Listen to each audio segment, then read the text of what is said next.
Booyah. Not really a good scene. I tried to make it a good scene. Alright. Let's just grab. Oh, yes, the book's over here.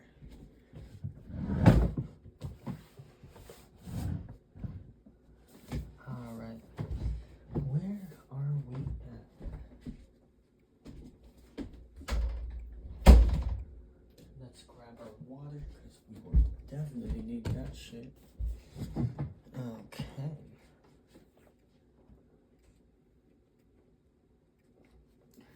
Okay, we're gonna begin at the chapter Counting Cancer. Alright, and we've got two quotes. First is, we must learn to count the living with the same particular attention with which we number the dead. And that is from Older Lord. Sorry about butchering your name. Alright. And here is the second one. Counting is the religion of this generation. It is its hope and its salvation. And that is by Gertrude Stein. It's very cool. Alright, let's get into the meat of this chapter. In November 1985, with oncology caught at a pivotal crossroads between the sobering realities of the present and the hype of past promises, a Harvard biologist named John Cairns resurrected the task of measuring progress on the war in cancer. The word resurrection implies a burial, and since the Fortune article of 1937, composite assessments of the war on cancer had virtually been buried, oddly, in an overwhelming excess of information. Every minor footfall and every infinitesimal step had been so obsessively reported in the media that it had become nearly impossible to discern the trajectory of the field as a whole. In part, Cairns was reacting to the over-granularity of the view from the prior decade. He wanted to pull away from the details and offer a bird's-eye view. Were patients with cancer surviving longer in general? Had the enormous investments in the war on cancer since 1971 translated into tangible clinical achievements? This view sucks. I'm gonna move you to... that's fun. Yeah, cool. Okay.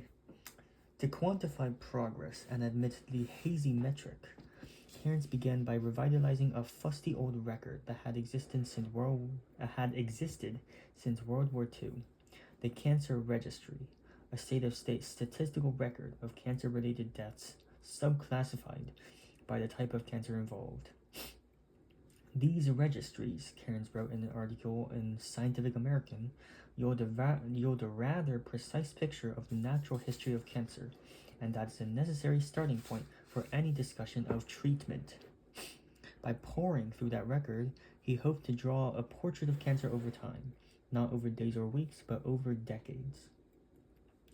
Cairns began by using the Cancer Registry to estimate the number of lives saved by the therapeutic advances on oncology since the 1950s. Since surgery and radiation therapy preceded the 1950s, these were excluded. Cairns was more interested in advances that had emerged from the brisk expansion in biomedical research since the 50s. He divided these therapeutic advances into various categories, then made numerical conjectures about their relative effects on cancer mortality. The first of these categories was curative chemotherapy, the approach championed by Fry and Freireich at the NCI and by Einhorn and his colleagues at Indiana.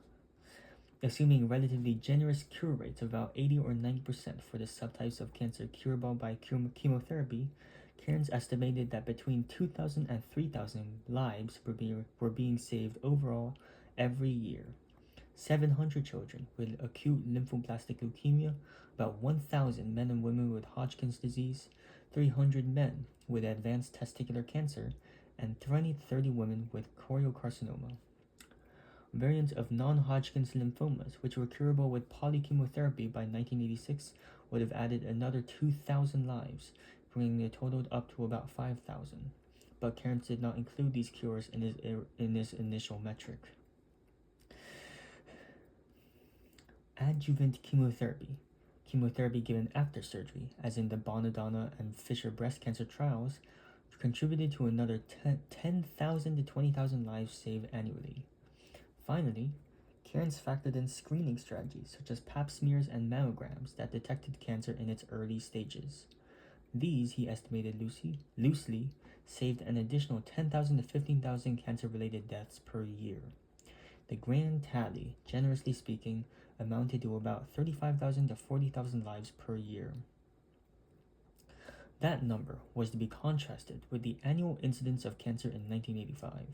448 new cancer cases diagnosed for every 100,000 Americans, or about 1 million every year. And mortality from cancer in 1985, 211 deaths for every 1,000, for every 10,000, for every 100,000, or 500,000 deaths every year. In short, even with relatively liberal estimates about lives saved, less than 1 in 20 patients diagnosed with cancer in America, and less than 1 in 10 of the total number of patients who would die of cancer had benefited from the advances in therapy and screening. Cairns wasn't surprised by the modesty of that number. In fact, he claimed, no self-respecting epidemiologist should be. In the history of medicine, no significant disease had ever been eradicated by a treatment-related program alone.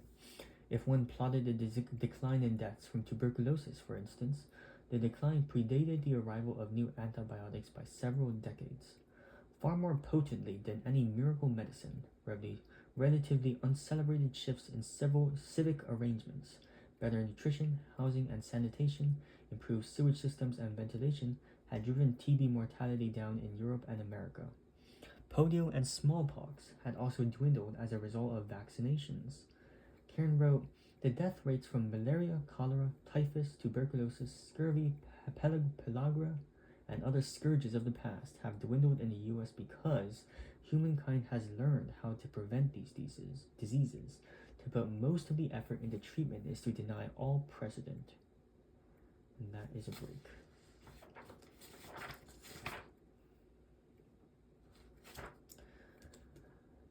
Just do a little preparatory water chug.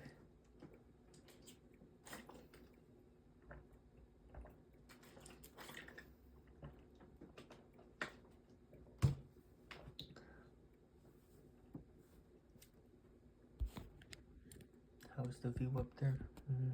Whatevs. Cairns' article was widely influential in policy circles, but it still lacked a statistical punchline. What it needed was some measure of the comparative trends in cancer mortality over the years, whether more or less people were dying of cancer in 1985 as compared to 1975. In May 1986, less than a year after Cairns' article, two of his colleagues from Harvard, John Baylar and Elaine Smith, provided precisely such an analysis in the New England Journal of Medicine. To understand the Baylar-Smith analysis, we need to begin by understanding what it was not. Right from the outset, Baylar rejected the metric survival rate as a measure of the the metric most familiar to patients, changes in survival rates over time. A 5-year survival rate is a measure of the fractions of patients diagnosed with a particular kind of cancer who are alive at 5 years after diagnosis. But a crucial pitfall of survival rate analysis is that it can be sensitive to biases. To understand these biases, imagine two neighboring villages that have identical populations and identical death rates from cancer. On average, cancer is diagnosed at age 70 in both villages. Patients survive for 10 years after diagnosis and die at age 80. Imagine now that in one of those villages, a new highly specific test for cancer is introduced, say the level of a protein Preventin in the blood as a marker for cancer. Suppose Preventin is a perfect detection test. Preventin positive men and women are thus immediately counted among those who have cancer. Preventin, let us further suppose, is an exquisitely sensitive test and reveals very early cancer. Soon after its introduction, the average age of cancer diagnosis in Village 1 thus shifts from 70 years to 60 years, because earlier and earlier cancer is being caught by this incredible new test. However, since no therapeutic intervention is available even after the introduction of preventive tests, the average age of death remains identical in both villages. To a naive observer, the scenario might produce a strange effect. In Village 1, where preventive screening is active, cancer is now detected at age 60 and patients die at age 80, i.e. there is a 20-year survival. In Village 2, without preventive screening, cancer is detected at age 70 and patients die at age 80, a 10-year survival. Yet the increased survival cannot be real. How can prevention, by its mere existence, have increased survival without any therapeutic intervention? The answer is immediately obvious. The increase in survival is an artifact. Survival rates seem to increase, although what has really increased is the time from diagnosis to death because of a screening test. We will return to the survival fallacy many times. Sorry. A simple way to avoid this bias is to not measure survival rates, but overall mortality. In the example above, mortality remains unchanged, even after the introduction of the test for earlier diagnosis. But here too, there are profound methodological glitches. Cancer-related death is a raw number in a cancer registry, a statistic that arises from the diagnosis entered by a physician when pronouncing a patient dead. The problem when comparing that raw number over long stretches of time is that the American population, like any, is gradually aging overall, and the rate of cancer-related mortality naturally increases with it. Old age inevitably drags cancer with it, like a flotsam on a tide. A nation with a larger fraction of older citizens will seem more cancer-ridden than a nation with younger citizens, even if actual cancer mortality has not changed. To compare samples over time, some means is needed to normalize two populations to the same standard, in effect by statistically shrinking one into another. This brings us to the crux of the innovation in Baylor's analysis. To achieve this scaling, he used a particularly effective form of normalization called age adjustment. To understand age adjustment, imagine two very different populations. One population is markedly skewed towards young men and women. The second population is skewed towards older men and women. If one measures the raw cancer deaths, the older skewed population obviously has more cancer deaths. Now imagine normalizing the second population such that this age skew is eliminated. The first population is kept as a reference. The second population is adjusted. The age skew is eliminated and the death rates shrunk proportionally as well. Both populations now contain identical age-adjusted populations of older and younger men, and the death rate, adjusting it accordingly, yields identical cancer-specific death rates. Baylor performed this exercise repeatedly over dozens of years. He divided the population for every year into age cohorts, 20 to 29, 30 to 39, 40 to 49, and so forth, then used the population distribution from 1980, chosen arbitrarily as a standard, to convert the population distributions for all other years into the same distribution. Cancer rates were adjusted accordingly. Once all the distributions were fitted into the same standard demographic, the populations could be studied and compared over time. That's another break, by the way. 1, 2, 3, 4. 3.5 pages left.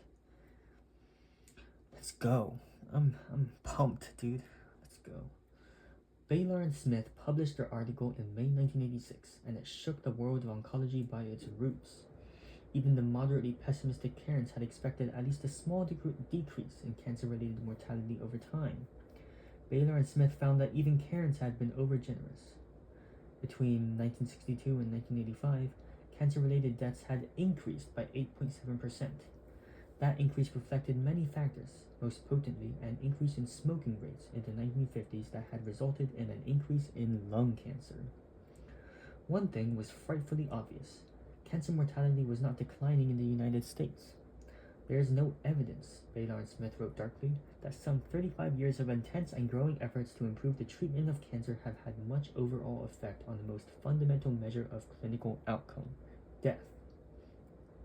They continued, We are losing the war against cancer, notwithstanding progress against several uncommon forms of the disease, such as childhood leukemia and Hodgkin's disease, improvements in palliation, and extension of productive years of life. Some 35 years of intense effort focused largely on improving treatment must be judged a qualified failure.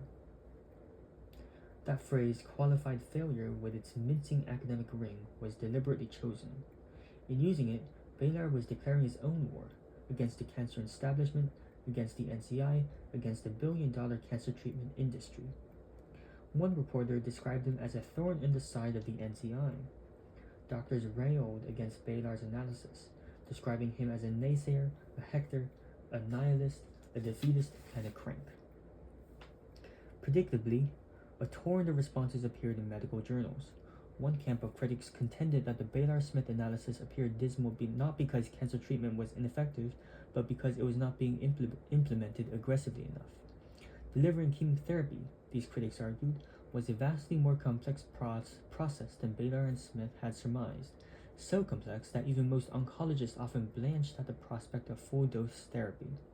As evidence, they pointed to a survey from 1985 that had estimated that only 1/3 of cancer doctors were using the most effective combination regimen for breast cancer.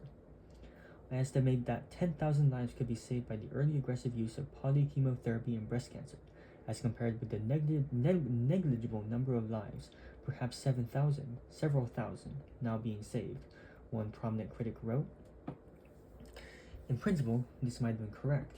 As the 1985 survey suggested, many doctors were indeed underdosing chemotherapy, at least by the standards advocated by most oncologists or even by the NCI. But the obverse idea that maximizing chemotherapy would maximize gains in survival was also untested. For some forms of cancer, some subtypes of breast cancer for instance, increasing the intensity of doses would eventually result in increasing efficacy. But for a vast majority of cancers, more intensive regimens of standard chemotherapeutic drugs did not necessarily mean more survival. Hit hard and hit early, a dogma borrowed from the NCI's experience with childhood leukemia, was not going to be a general solution for all forms of cancer. A more nuanced critique of Baylor and Smith came, unsurprisingly, from Lester Breslow, the UCLA epidemiologist. Breslow reasoned that while age-related mortality was one method of appraising the war on cancer, it was by no means the only measure of progress or failure. In fact, by highlighting only one measure, Baylor and Smith had created a fallacy of their own. They had oversimplified the measure of progress. The problem with reliance on a single measure of progress, Breslow wrote, is that the impression conveyed can vary dramatically when the measure is changed. To illustrate his point, Breslow proposed an alternative metric. If chemotherapy cured a 5-year-old child of ALL, he argued, then it saved a full 65 years of potential life, given an overall life expectancy of about 70. Sorry. In contrast, the chemotherapeutic cure in a 65-year-old man contributed only 5 additional years, given a life expectancy of 70. But Baylor and Smith's chosen metric, age-adjusted mortality, could not detect any difference in the two cases. A young woman cured of lymphoma with 50 additional years of life was judged by the same metric as an elderly woman cured of breast cancer, who might succumb to some other cause of death in the next year. If years of life saved was used as a measure of progress on cancer, then the numbers turned far more palatable. Now, instead of losing the war on cancer, it appeared that we were winning it. Breslow, pointedly, wasn't recommending one form of calculus over another. His point was to show that measurement itself was subjective. Our purpose in making these calculations, he wrote, is to indicate how sensitive one's conclusions are to the choice of measure. In 1980, cancer was responsible for 1.824 million lost years of potential life in the United States to age 65. If, however, the cancer mortality rates of 1950 had prevailed, 2.093 million years of potential life would have been lost. The measurement of illness, Breslow was arguing, is an inherently subjective activity. It inevitably ends up being a measure of ourselves. Objective decisions come to rest on normative ones. Cairns or Baylor could tell us how many absolute lives were being saved or lost by cancer therapeutics. But to decide whether the investment in cancer research was worth it, one needed to start by questioning the notion of worth itself. Was the life extension of a 5-year-old worth more than the life extension of a 60-year-old? Even Baylor and Smith's most fundamental measure of clinical outcome, death, was far from fundamental. Death, or at least the social meaning of death, could be counted and recounted with other gauges, often resulting in vastly different conclusions. The appraisal of different diseases depends, Breslow argued, on our self-appraisal. Society and illness often encounter each other in parallel mirrors, each holding up a Rorschach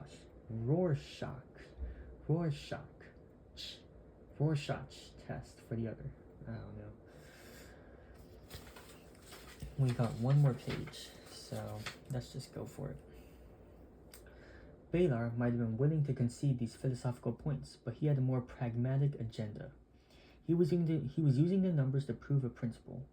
As Kearns had already pointed out, the only intervention ever known to reduce the aggregate mortality for a disease, any disease, at a population level was prevention.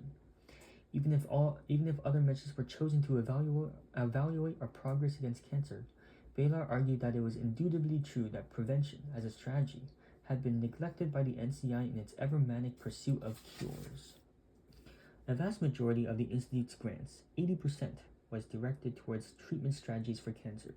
Prevention research received about 20%.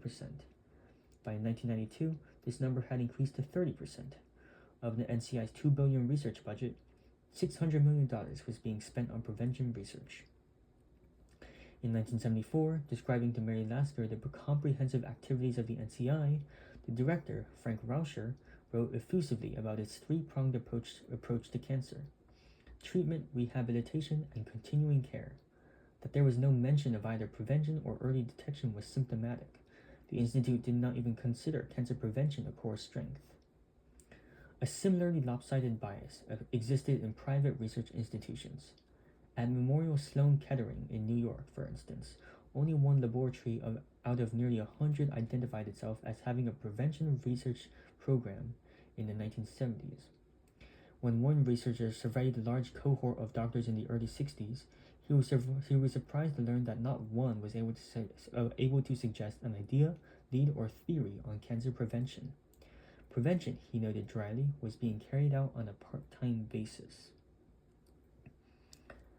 This skew of priorities, Baylor argued, was the calculated byproduct of the 50s era of science, of books such as Garb's Cure for Cancer that had forecast impossibly lofty goals, of the Laskerite's near-hypnotic conviction that cancer could be cured within a decade, of the steely, insistent enthusiasm of researchers such as Farber. The vision could be traced back to Ehrlich, ensconced in the semiotic sorcery of his favorite phrase, magic bullet. Progressive, optimistic, and rationalistic, this vision of magic bullets and miracle cures had admittedly swept aside the pessimism around cancer and radically transformed the history of oncology. But the notion of the cure as a singular solution to cancer had degenerated into a sclerotic dogma. Baylor and Smith noted a shift in research emphasis from research on treatment to research on prevention seems necessary if substantial progress against cancer is to be forthcoming. Past disappointments must be dealt with in an objective, straightforward, and comprehensive manner before we go much further in pursuit of a cure that always seems just out of reach. I'm on a roll. My throat fucking hurts, but we're on a roll. Okay. And here we go to part 4. Part 4, yes. Part 4 takes up a full, what is it? A full 100 pages, okay. Drink some water, we'll do the quotes, maybe a chapter or two. Alright. Prevention is the cure. And we have 3 quotes. It should be first noted, however, that the 60s and 70s did not witness so much a difficult birth of approaches to prevention that focused on environmental and lifestyle causes of cancer, as a difficult reinvention of an older tradition of interest in these possible causes. And that is from David Cantor. Second quote: the idea of preventive medicine is faintly un-American. It means, first, recognizing that the enemy is us. And that is from the Chicago Tribune in 1975. And here is the third quote: the same correlation could be drawn to the intake of milk. No kind of interviewing can get satisfactory results from patients. Since nothing has been proved, there exists no reason why experimental work should be conducted along this line. And that is from the U.S. Surgeon General Leonard Scheele on the link between smoking and cancer.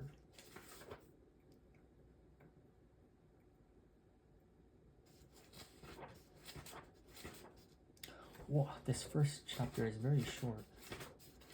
And the second chapter is quite short as well. Interesting, very interesting.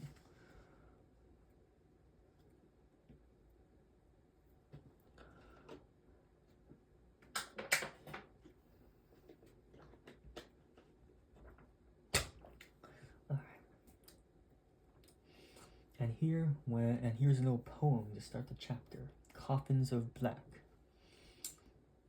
When my mother died, I was very young, and my father sold me while yet my tongue could scarcely cry, weep, weep, weep, weep. Cellular's chimneys I sweep, and in soot I sleep. And so he was quiet, and that very night, as Tom was a-sleeping, he had such a sight that thousands of sweepers, Dick, Joe, Ned, and Jack, were all of them locked up in coffins of black. And that is from William Blake. Very nice guy, that William Blake. Alright, let's go. In 1775, more than a century before Ehrlich fantasized about chemotherapy, or Virchow espoused his theory of cancer cells, a surgeon at St. Bartholomew's Hospital named Percival Pott noted a marked rise in cases of scrotal cancer in his clinic. Pott was a yes, he was a very giant burp. Pott was a methodical, compulsive, reclusive man, and his first impulse, predictably, had been to try to devise an elegant operation to excise the tumors. But as cases streamed into his London clinic, he noticed a larger trend.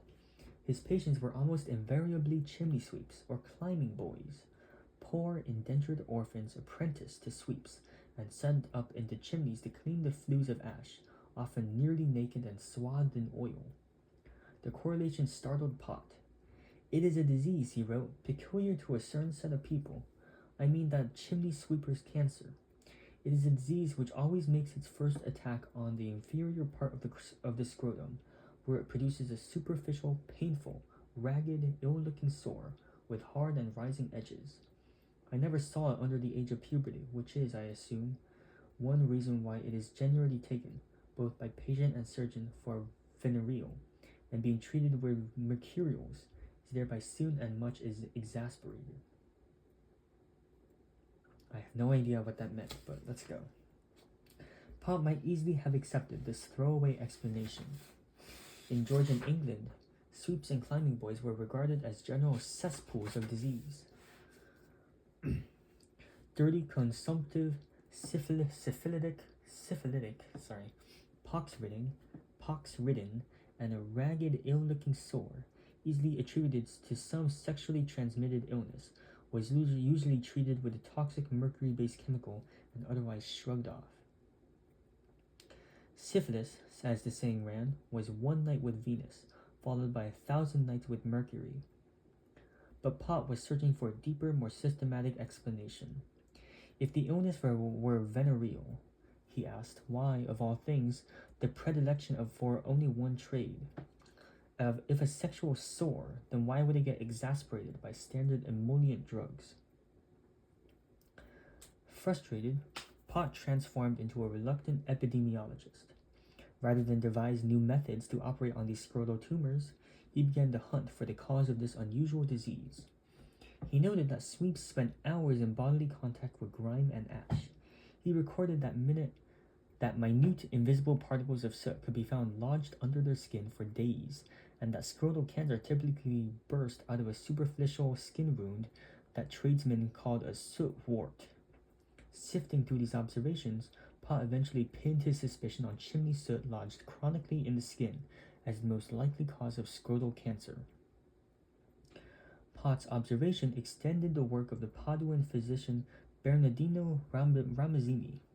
In 1713, Ramazzini had published a monumental work, De Morbis Artificum Diatriba, that had documented dozens of diseases that clustered around particular occupations.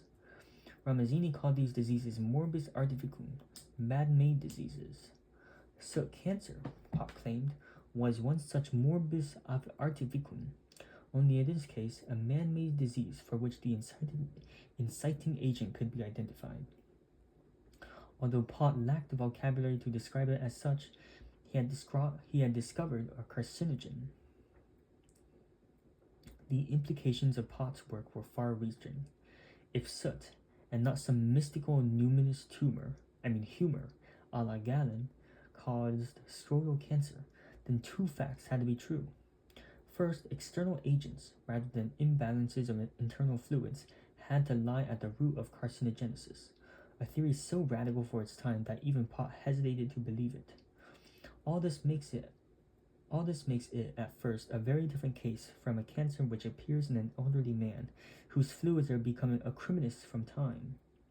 He wrote, paying sly homage to Galen, while undermining Galenic theory. Second, if a foreign substance was truly the cause, then cancer was potentially preventable. There was no need to purge the body of fluids. Since the illness was man-made, its solution could also be man-made. Remove the carcinogen, and cancer would stop appearing. But the simplest means of removing the carcinogen was perhaps the most difficult to achieve. 18th century England was a land of factories, coal, and chimneys, and by extension, child labor and chimney sweeps servicing these factories and chimneys. Chimney sweeping, though still a relatively rare occupation for children, by 18... Oh, what the fuck is this sentence? Oh, right, okay.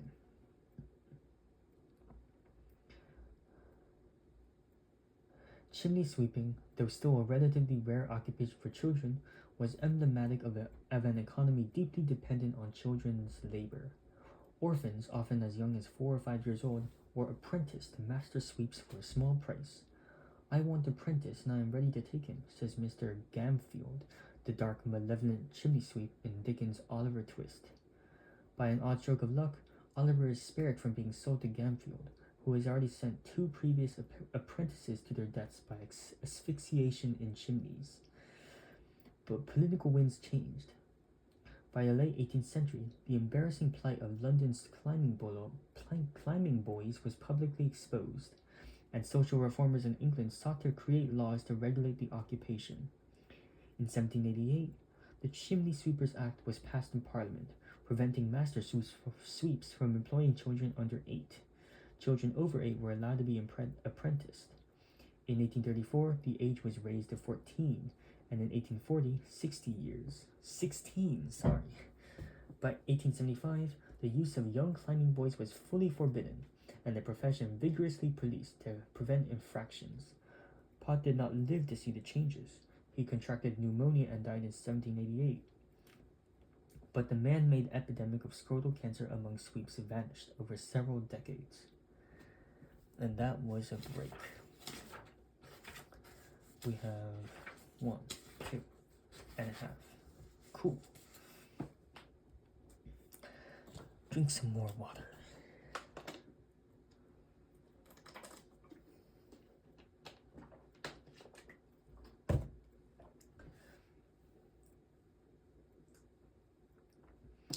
If soot could cause cancer, then were such preventable causes and their cancer artificia strewn about in the world? In 1761, more than a decade before Pott had published his study on soot cancer, an amateur scientist and apothecary in London, John Hill, claimed that he had found one such carcinogen concealed in another innocuous-seeming substance. In a pamphlet entitled Cautions Against the Immoderate Use of Snuff, Hill argued that snuff, or oral tobacco, could also cause lip, mouth, and throat cancer. Hill's evidence was no weaker or stronger than Potts. He too had drawn a conjectural line between a habit, snuff use, and exposure to tobacco, and a particular form of cancer. His culprit substance, often smoked as well as chewed, even resembled soot. But Hill, a self-professed botanist, apothecary, poet, stage player, or whatever you please to call him, was considered the court jester of British medicine, a self-promoting amateur, considered an amateur dabbler, part scholar and part buffoon. While Potts' August monograph on soot cancer circulated through the medical annals of England, drawing admiration and praise, Hill's earlier pamphlet, written in colorful, colloquial language and published without the backing of any medical authority, was considered a farce. In England, meanwhile, tobacco was rapidly escalating into a national addiction. In pubs, smoking parlors, and coffee houses, in close, crowded, hot, narcotic rooms, men in periwigs, stockings, and lace ruffs gathered throughout the day and night to pull smoke from pipes and cigars or sniff snuff from decorated boxes. The commercial potential of this habit was not lost on the Crown or its colonies. Across the Atlantic, where the tobacco had originally been discovered and the conditions for cultivating the plant were almost providentially optimal, production increased exponentially decade by decade. By the mid-1700s, the state of Virginia was producing thousands of tons of tobacco every year. In England, the import of tobacco escalated dramatically between 1700 and 1770, nearly tripling from 38 million pounds to more than 100 million per year. It was a relatively minor innovation, the addition of a piece of translucent combustible paper to a plug of tobacco, that further escalated tobacco consumption. In 1855, legend runs, a Turkish soldier in the Crimean War, having run out of a supply of clay pipes, rolled up tobacco in a sheet of newspaper to smoke it. The story is likely apocryphal, and the idea of packing tobacco in paper was certainly not new. The papyrussi, or papelito, had traveled to Turkey through Italy, Spain, and Brazil. But the context was pivotal. The war had squeezed soldiers from 3 continents into a narrow, blasted peninsula, and habits and mannerisms were destined to spread quickly through its trenches like viruses. By 1855, English, Russian, and French soldiers were all puffing their tobacco rations rolled up in paper. When these soldiers returned from the war, they brought their habits, like viruses again, to their respective homelands with them.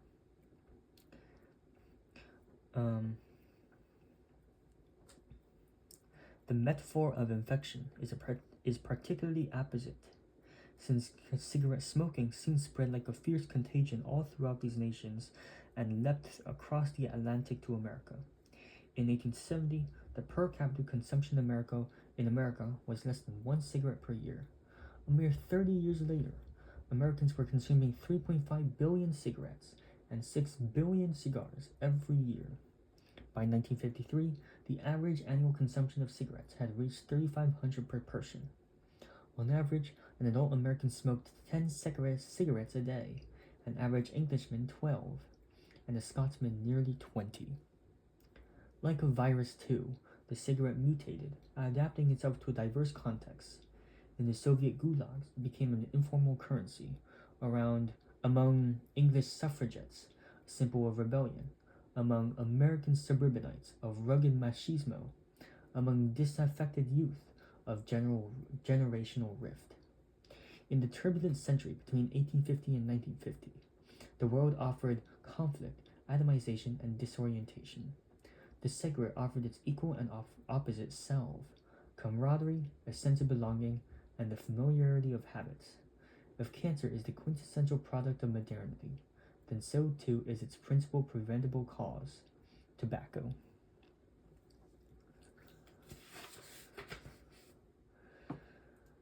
And there's 1 page left in this chapter, so let's just go forward.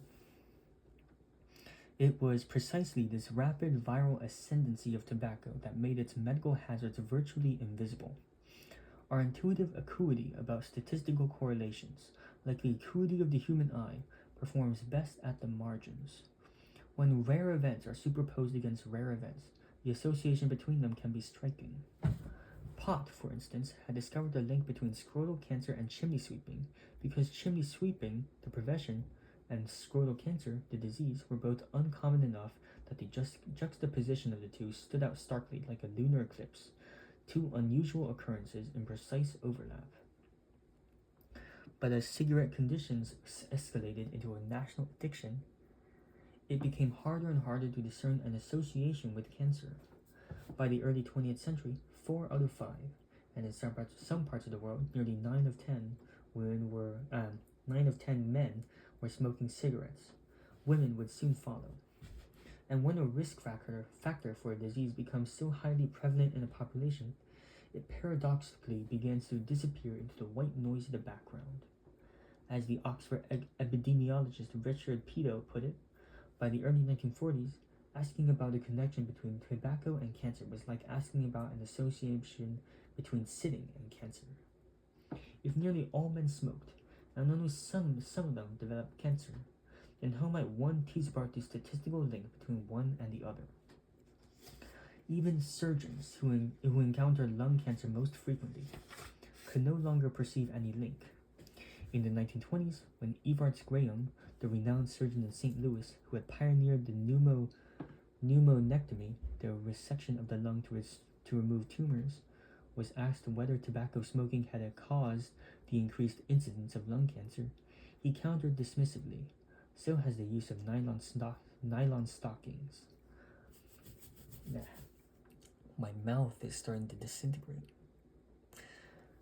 Tobacco, like the nylon stockings of cancer epidemiology, thus vanished from the view of preventive medicine, and with its medical hazards largely hidden, cigarette use grew even more briskly, rising at a dizzying rate throughout the Western Hemisphere.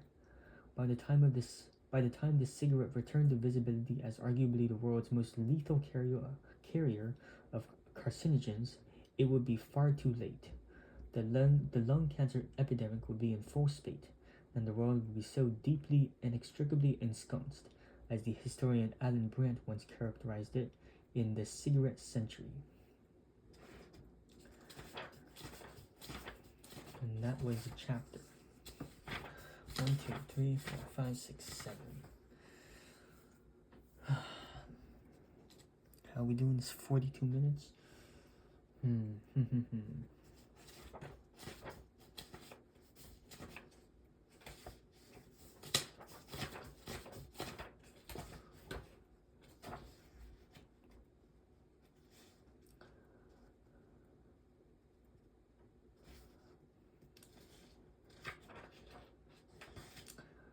Let's stop here. I don't have the verve to do another one, even if it is only 7 pages. Alright, I'll probably do one tomorrow though.